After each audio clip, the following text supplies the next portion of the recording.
Hello students, I am Dr. Meenakshi Maur, Assistant Professor, Zoology, Sri Samraji Government College, Mandvya, Chittorgarh.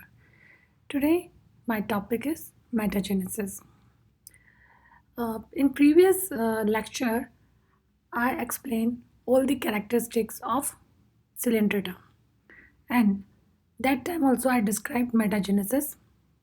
But today, I am going to discuss metagenesis in detail. So here I am taking example of Obelia to make you understand metagenesis in cylindrids. Uh, Metagenesis is also known as alteration of generation. In this phenomenon, in the life history of organism, a diploid asexual phase and a haploid sexual phase regularly alternates with each other.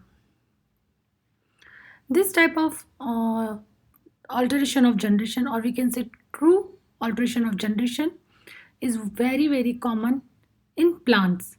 It is present in mosses and ferns, in which an asexual diploid, that is a saprophytic, and a sexual haploid gametophytic generation alternate regularly in their life cycle. But in Obelia, there's a different type of alteration of generation. We can't say it is a true alteration of generation, but there is an alteration of generation. The life cycle of Obelia represents a remarkable example of alteration of generation in which asexual and the sessile phase of Obelia reproduce asexually by budding, and it gives rise to sexual and the free swimming medusa, and the medusa reproduce sexually and forms new polyps. So in this phenomenon, a diploid asexual hydroid phase alternates with diploid sexual medusoid phase, and this alteration of phases is known as metagenesis. So this is Obelia. In Obelia, there are three types of zoids. So first is polyp or gastrozoids. Second is blastostyle or gonozoids. And third is a medusae bud. So this is polyp. It is a gastrozoid.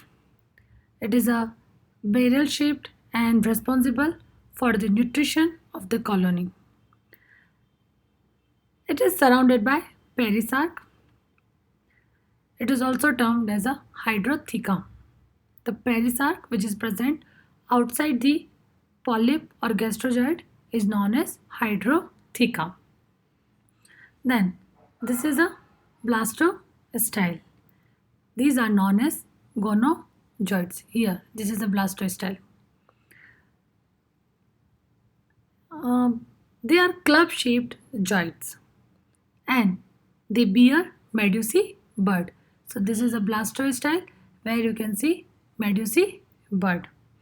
Medusae bud are umbrella-like reproductive zoids, and they bear gonads, which are enclosed in gonotheca.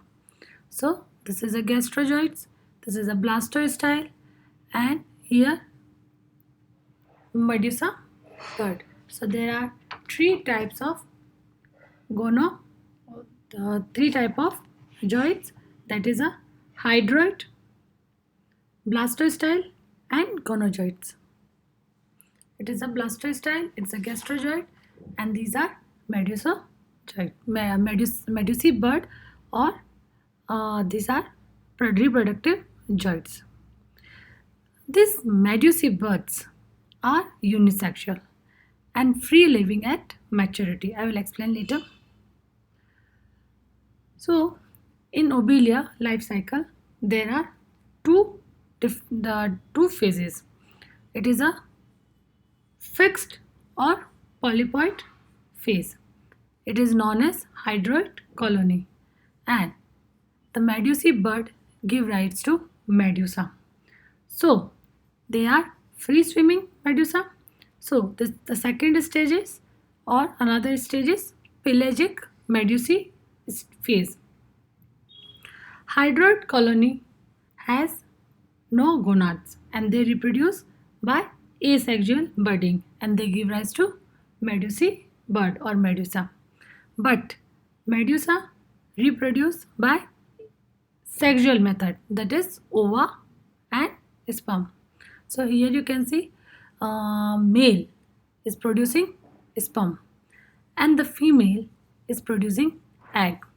So from asexual fixed polyploid hydroid colony, medusa bud giving rise to medusa, and they may be male or female. If they are male, they will produce sperm or spermatozoon, and the female will produce egg or ova. So this is an egg and this is sperm, and after fertilization zygote give rise to gives to uh, larva, which is a planula. So zygote goes into a stage blastula and then planula is formed. So egg and spermatozoa get fertilized and forms zygote, and zygotes after blastula after passing through blastula give rise to planula. This is a planula larva and it gives rise to asexual fixed hydroid colony. So this is a hydroid colony. So there is a alteration of generation in which a diploid asexual phase and the haploid sexual phase regularly alternate with each other. This is the diploid stage, but these are haploid. The ovum released by female is haploid. The spermatozoon is haploid, but the zygote is diploid, and then this gives rise to haploid fixed polyploid stage. So this is metagenesis.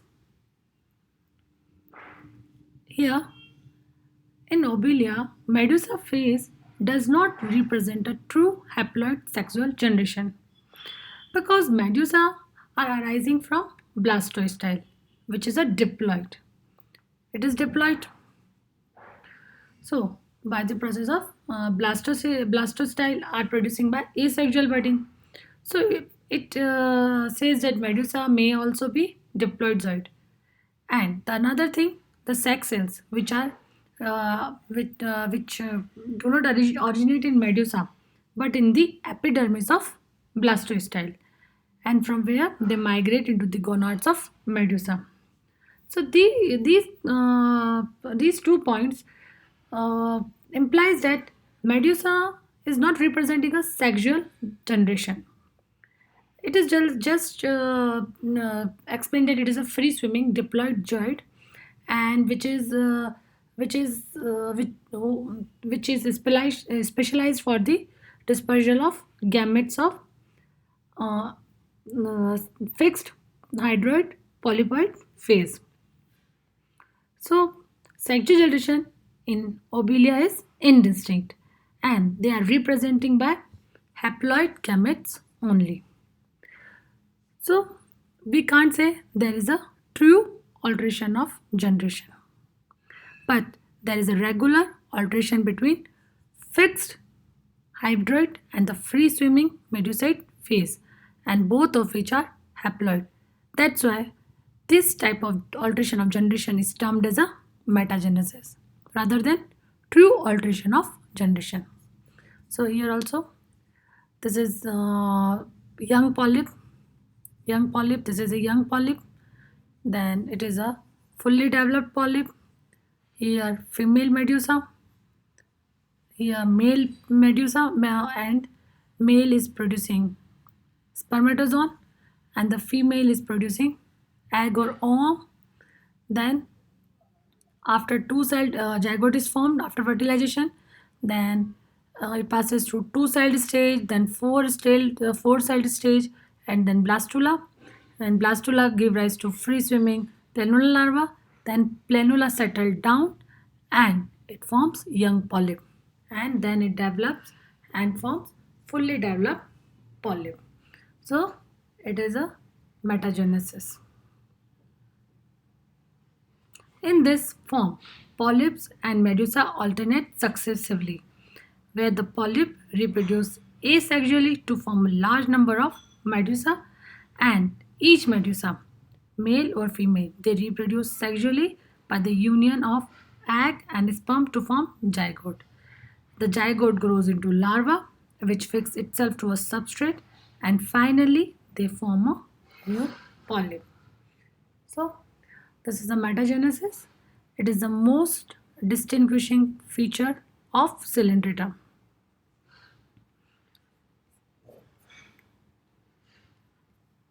Thank you.